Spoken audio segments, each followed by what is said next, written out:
Welcome to ETV prime. ఓదార్పు అనేటువంటిది చాలా గొప్ప గుణం. అది చాలా ఓర్పు సహనం ఉన్నవాళ్లే ఎదుటి వాళ్ళని ఓదార్చగలరు. అలాంటి గొప్ప సుగుణం జగన్మోహన్ రెడ్డి గారి సొంతమా అనిపిస్తుంది. ఎందుకనంటే ఓకే, ప్రమాదాలు అనేవి జరుగుతూ ఉంటాయి. వాటిని మనిషి వాటిని జరగకుండా ఆపటం అనేటువంటిది కొంత ప్రివెన్షన్ తీసుకోవాలి. కానీ ప్రమాదాలు జరిగినప్పుడు చేసేదేం లేదు. కానీ వాళ్ళకి బాధితులు ఎవరైతే ఉంటారో వాళ్ళకి ఫస్ట్ ఓదార్పు అనేటువంటిది చాలా ముఖ్యం. డబ్బులు ఇవ్వటం కన్నా కూడా, వాళ్ళకి ఏదైనా పరిహారం ఇవ్వటం కన్నా కూడా ఓదార్పు అనేటువంటిది చాలా ముఖ్యం. మీకు నేను ఉన్నాను ధైర్యం చెప్పటం అనేటువంటిది వాళ్ళకి కొండంత అండనిస్తుంది ఆ కష్టకాలంలో. అలాంటి ఒక గొప్ప సుగుణం జగన్మోహన్ రెడ్డి గారిలో ఉంది. అది పదే పదే ఆయన నిరూపిస్తూనే ఉంటారు. పదే పదే ఆ ఓదార్పుని ఎప్పుడు అవసరమైనప్పుడల్లా బాధిత కుటుంబాలను ఓదార్చడానికి ఆయన ఎప్పుడు రెడీగా ఉంటారు అనటానికి తాజా ఉదాహరణ వైజాగ్ బోటు ప్రమాదంలో గల్లంతైనటువంటి మత్స్యకార కుటుంబాలని జగన్మోహన్ రెడ్డి గారు పరామర్శించడానికి వెళ్ళారు. వాళ్ళు చాలా బాధగా రోధిస్తూ తమ గోడు చెప్పుకుంటే ఆయన మొత్తం విని ప్రభుత్వ వైఫల్యాలని, అక్కడ అధికారుల వైఫల్యాలని కూడా తీవ్రంగా ఎత్తి చూపారు. ఇక వివరాల్లోకి వెళ్తే, బోటు ప్రమాదంపై ప్రభుత్వం తక్షణం స్పందించి ఉంటే 5-6 బతికేవారు. కేవలం 10 నాటికల్ మైళ్ళ దూరంలో ప్రమాదం. ఇక్కడే కోస్ట్ గార్డులు, నేవీ, కలెక్టర్, కమిషనర్ అందరూ ఉన్నా కూడా ఎవరు పట్టించుకోలేదు. 20 గంటల పాటు పోరాటం చేసినా ఎవరూ పట్టించుకోకపోవడంతోనే ఈ దారుణం జరిగింది. చేసిన తప్పును కప్పిపుచ్చుకునేలా త్రిసభ్య కమిటీ నివేదిక 5వ తేదీ ఉదయం 5 గంటల వరకు ఈ ఘటన గురించి తెలియదని బుకాయింపు. వాస్తవానికి ఈ ఘటనపై 4వ తేదీ రాత్రి 10:30 గంటలకే వాట్సాప్ మెసేజ్లు వెళ్ళటం జరిగింది. ఒక్క మంత్రి కూడా బాధిత కుటుంబాల వైపు కన్నెత్తి చూడలేదు. సంబంధిత మంత్రి అచ్చెన్నాయుడు, విపత్తులు హోంమంత్రి అనిత వాళ్ళు కూడా పట్టించుకోలేదు. బాధిత కుటుంబాలకి ఖచ్చితంగా ₹1,00,00,000 చొప్పున పరిహారం ఇచ్చి తీరాలి. బోటుకు బదులుగా కొత్త బోటు కొనివ్వాల్సిందే, లేదంటే మేము అధికారంలోకి వచ్చిన నెల రోజుల్లోగానే పరిహారం ఇస్తామంటూ కూడా జగన్మోహన్ రెడ్డి చాలా బలంగా ఈ ప్రభుత్వాన్ని హెచ్చరించడం జరిగింది. ఏపీ ప్రభుత్వాన్ని బాధితులకు న్యాయం జరిగే వరకు వైఎస్ఆర్సీపీ అండగా ఉంటుంది. వైఎస్ఆర్సీపీ హయాంలో 10 ఫిషింగ్ హార్బర్లు, 6 ఫిష్ ల్యాండింగ్ సెంటర్లకు శ్రీకారం చుట్టాము. చంద్రబాబు ప్రభుత్వం వాటిని స్కామ్ల కింద మార్చేస్తుంది. ఘటన జరిగిన వెంటనే స్పందించాల్సిన కలెక్టర్, ప్రభుత్వం, కమిషనర్ ఎవరు స్పందించట్లేదు, ఎవరు కోఆర్డినేట్ చేయట్లేదు. ప్రభుత్వంలో ఏ పెద్దలు స్పందించట్లేదు. ఇలాంటప్పుడు తప్పు జరిగిందని ఒప్పుకోకుండా త్రిసభ్య కమిటీ నివేదికలో దొంగ మాటలు చెప్పారు అని కూడా ఆయన ధ్వజమెత్తారు. బాధిత కుటుంబ సభ్యులు జూలై 5వ తేదీ ఉదయం 5 గంటల వరకు తమకు సమాచారం అందలేదు అని ఆ నివేదికలో పేర్కొన్నారు. సరైన సమయంలో స్పందించకపోవడం తప్పు అయితే ఆ తప్పును కప్పిపుచ్చుకునేందుకు త్రిసభ్య కమిటీ నివేదికలో తప్పులు రాస్తున్నారు అని కూడా ఆయన గట్టిగా హెచ్చరించారు. బాధిత కుటుంబంతో కలిసి మొత్తం 7గురికి కోటి చొప్పున పరిహారం ఇవ్వాలి, కొత్త బోటు ఇవ్వాలి. కనీసం వీరిని చూసేందుకు కూడా ఎవరు ఇంటికి రాలేదు. మానవత్వం లేని ప్రభుత్వం ఇది. వీరి కుటుంబం అందరికీ చెబుతున్నా, ఈ కుటుంబ పెద్ద అందరికీ చెప్తున్నా, ఈ కుటుంబ సభ్యులందరికీ చెబుతున్నా, ఈ ప్రభుత్వం స్పందించకపోతే ఎవరు భయపడొద్దు. కళ్ళు మూసి కళ్ళు తెరిచేలాగా 3 ఏళ్లు గడుస్తాయి. మన ప్రభుత్వం వచ్చిన వెంటనే జగనన్న ప్రభుత్వం ఈ కుటుంబాలకు తోడుగా ఉంటుంది. ఒక్క నెల రోజుల్లోగానే మేలు చేస్తుంది అని మాట ఇస్తున్నానంటూ కూడా వైఎస్ జగన్మోహన్ రెడ్డి వాళ్ళకి ఆ కుటుంబాలకు భరోసా ఇవ్వడం జరిగింది. వైఎస్ఆర్సీపీ ప్రభుత్వం వచ్చి ఉంటే ఫిషింగ్ హార్బర్లు కళకళలాడుతూ ఉండేవి. సబ్సిడీతో బోట్లు కొనివ్వాలని భావించాం. తద్వారా ఒక్కో ఫిషింగ్ హార్బర్ 10,000 బోట్లు తిరుగుతూ ఉండేవి. ఏకంగా 50% రాష్ట్ర ప్రభుత్వం గ్రాంట్ ఇచ్చి మరో 50% రుణం ఇప్పించి వీళ్ళందరికీ మంచి చేయాలని, తద్వారా మత్స్యకార కుటుంబాలు గొప్ప అడుగు ముందుకు పడి ఉండేది. ప్రభుత్వం మారడంతో ఫిషింగ్ హార్బర్లను అడ్డుపెట్టుకుని స్కాములు చేస్తోంది ఈ కూటమి ప్రభుత్వం. తప్పు చేసి తప్పించుకునే ప్రయత్నం చేస్తోంది అని కూడా ఆయన ధ్వజమెత్తారు.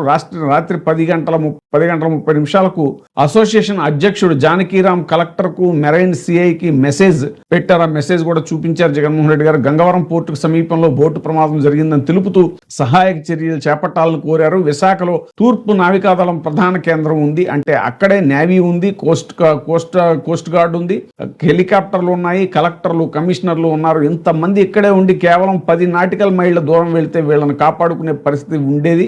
కనీసం 5వ తేదీ ఉదయం 7 గంటలకు మనుషులు వచ్చి ఉంటే కనీసం 5-6 మంది బతికి ఉండేవాళ్ళు అని చిన్నా చెబుతున్నాడు అని కూడా అన్నారు. అంటే ఎవ్వరూ రాలేదు. చివరికి దేవుడి దయతో చిన్నాను చైనీస్ బోటు వాళ్ళు చూసి పొద్దున్నే 8:30 గంటలకు రక్షించారు. ఇక్కడ స్పందించాల్సిన కలెక్టరు, ప్రభుత్వం, కమిషనరు ఎవరూ స్పందించలేదు, ఎవరు కోఆర్డినేట్ చేయలేదు, ప్రభుత్వంలో ఏ పెద్దలు స్పందించలేదు. తప్పు జరిగిందని ఒప్పుకోకుండా త్రిసభ్య కమిటీలో దొంగ మాటలు చెప్పారు. బాధిత కుటుంబ సభ్యులు జూలై 5న ఉదయం 5 గంటల వరకు తమకు సమాచారం అందలేదని నివేదికలో పేర్కొన్నారు. సరైన సమయంలో స్పందించకపోవడం తప్పు అయితే ఆ తప్పును కప్పిపుచ్చుకునేందుకు త్రిసభ్య కమిటీలో కూడా తప్పులు రాయటం అనేటువంటిది ఇంకా దారుణం అని చెప్పేసి అన్నారు. బోటు ప్రమాద ఘటనలో ప్రభుత్వ నిర్లక్ష్యం వల్లే 6 మత్స్యకారులు గల్లంతయ్యారని వైఎస్ఆర్సీపీ అధ్యక్షుడు మాజీ సీఎం వైఎస్ జగన్మోహన్ రెడ్డి మండిపడ్డారు. జూలై 4వ తేదీ మధ్యాహ్నం ప్రమాదం జరిగితే రాత్రి 7 గంటలకే సమాచారం అందించినప్పటికీ ప్రభుత్వం ఏమాత్రం స్పందించలేదు అని ఆగ్రహం వ్యక్తం చేశారు. పైగా 5వ తేదీ ఉదయం 5 గంటల వరకు తమకు సమాచారం లేదంటూ త్రిసభ్య కమిటీలో పేర్కోవడం అనేటువంటిది, నివేదికలో పేర్కోవడం అనేటువంటిది తప్పును కప్పిపుచ్చుకునే ప్రయత్నం. ప్రభుత్వం మరో తప్పు చేసింది అని కూడా ధ్వజమెత్తారు. ప్రమాదానికి గురైన మత్స్యకార కుటుంబాలను సీఎం కానీ సంబంధిత మంత్రుల అనిత, అచ్చెన్నాయుడు ఇలా ఎవరో పరామర్శించలేదు అని కూడా ఆయన సీరియస్ అయ్యారు. బాధిత 7 కుటుంబాలకు ఒక్కొక్కరికి వెంటనే 1 కోటి నష్టపరిహారం ప్రకటించాలని డిమాండ్ చేశారు. ప్రమాదానికి గురైన బోటు స్థానంలో కొత్త బోటు కొనివ్వాలని, ప్రభుత్వం స్పందించకపోతే వైఎస్ఆర్సీపీ ప్రభుత్వం వచ్చిన నెల రోజుల్లోనే ఒక్కో కుటుంబానికి 1 కోటి చొప్పున పరిహారం అందిస్తామని కూడా హామీ ఇచ్చారు. ఫిషింగ్ హార్బర్ నుంచి చేపల వేటకు వెళ్లి గంగవరం పోర్టుకు కేవలం 10 నాటికల్ మైళ్ళ దూరంలో జరిగిన బోటు ప్రమాదంలో గల్లంతైన 6 కుటుంబాలతో పాటు ప్రమాదం నుంచి బయటపడ్డ చిన్న కుటుంబాన్ని కూడా వైఎస్ జగన్మోహన్ రెడ్డి మంగళవారం పరామర్శించారు. ఆ కుటుంబాలకు తోడుగా ఉంటామని భరోసా ఇచ్చారు. అనంతరం విశాఖలోని జబ్బర్ తోట జంక్షన్ వద్ద మీడియాతో మాట్లాడారు జగన్మోహన్ రెడ్డి. అడుగడుగునా ప్రభుత్వ నిర్లక్ష్యం, ప్రభుత్వం ఎంత అన్యాయంగా, మానవత్వం లేకుండా ప్రవర్తించింది అనే దానికి బోటు ప్రమాద ఘటన అద్దం పడుతోంది. జూలై 1న చిన్నాతో పాటు మరో 6 మొత్తం 7 వేటకు బయలుదేరారు. జూలై 4న అంటే 3 రోజుల తర్వాత చిన్న తన ఫోన్ నుంచి తన మేనలుడు గురునార్కు 2:30 గంటలకు కాల్ డేటా చూపిస్తూ కూడా ఫోన్ చేసి మరో గంటలో ఇంటికి వస్తున్నామని చెప్పాడు. దురదృష్టవశాత్తు ఫోన్ చేసిన గంటకే తీవ్రమైన అలలతో బోటు మునిగింది. వీళ్ళంతా కూడా బోటు పైకి ఎక్కారు. ఫోన్లు సముద్రంలో పడిపోయాయి. అక్కడి నుంచి వీరి హృదయ విదారక గాథ ప్రారంభమైంది. పట్టించుకునేవారు లేరు. 10 నాటికల్ మైళ్ళు ఈత కొడితే తప్ప ఒడ్డుకు రారు. గంటకు బోటు మునిగిపోతుంది. అలాంటి పరిస్థితుల్లో బోటు కింది భాగంలో ఒక మనిషి చనిపోయాడు.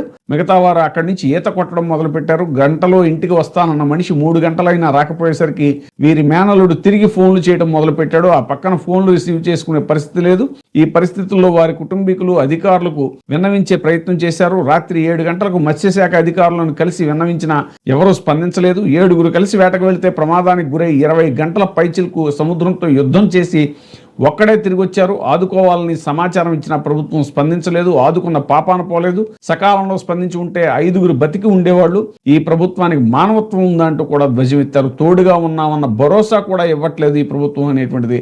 ఇంత ఘటన జరిగితే సీఎం పట్టించుకోరు. డిజాస్టర్ మేనేజ్మెంట్ చూసే ఈ జిల్లావాసి అయిన మంత్రి కనీసం రాలేదు. ఇదే ఉత్తరాంధ్రకు చెందిన మత్స్యకారుల మంత్రి అచ్చెన్నాయుడు కనీసం ఇంటికి కూడా రాలేదు. పైగా ఏమంటారో తెలుసా, వీడియో కాల్లో వీరి కుటుంబాలను పరామర్శించామని హోంమంత్రి అనిత గారు అంటున్నారు. ఒక్కరంటే ఒక్కరు బాధ్యత గల స్థానాల్లో ఉన్నవారు పట్టించుకోలేదు. ఘటన జరిగిన వెంటనే స్పందించలేదని, ఇది మా తప్పే అని దానికి క్షమాపణ చెబుతున్నామని కూడా ఏ ఒక్కరు అనలేదు. మనిషిని తీసుకురాలేకపోయినా మీకు తోడుగా ఉంటామని వారి కుటుంబ సభ్యులకు ఈ ముఖ్యమంత్రి, మంత్రులు చెప్పే పని చేయలేదు.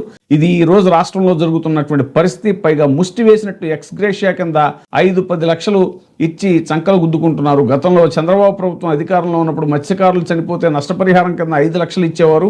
మా ప్రభుత్వం వచ్చిన తర్వాతే దీనిని 5 లక్షల నుంచి 10 లక్షలకు పెంచాం. అంటే వేటకు వెళ్లి ఎవరు చనిపోయినా వారి కుటుంబాలను ఆదుకునే ఉద్దేశంతో పరిహారం అనేటువంటిది 10 లక్షలకు పెంచాం. ప్రభుత్వం ఏ తప్పు చేయకపోయినా దుర్ఘటన జరిగితే 10 లక్షల నష్టపరిహారం ఇచ్చేవాళ్ళం. ఇప్పుడు ప్రభుత్వం సకాలంలో స్పందించకుండా తప్పు చేసిన సమయంలో 5 లక్షలు ఇచ్చి చేతులు దులుపుకుంటాము అంటే ఇది న్యాయమేనా, ధర్మమేనా అంటూ కూడా ఆయన నిలదీశారు. ప్రతి కుటుంబానికి 1 కోటి రూపాయల పరిహారం ఇవ్వాలి. మరోసారి ఇటువంటివి జరగకుండా ఉండాలంటే ఫిర్యాదు వచ్చిన వెంటనే స్పందించాలి. అంటే అధికారులకు ఒక షాక్ తగిలితే తప్ప స్పందన రాదు అని కూడా ఆయన సీరియస్ గా చెప్పారు.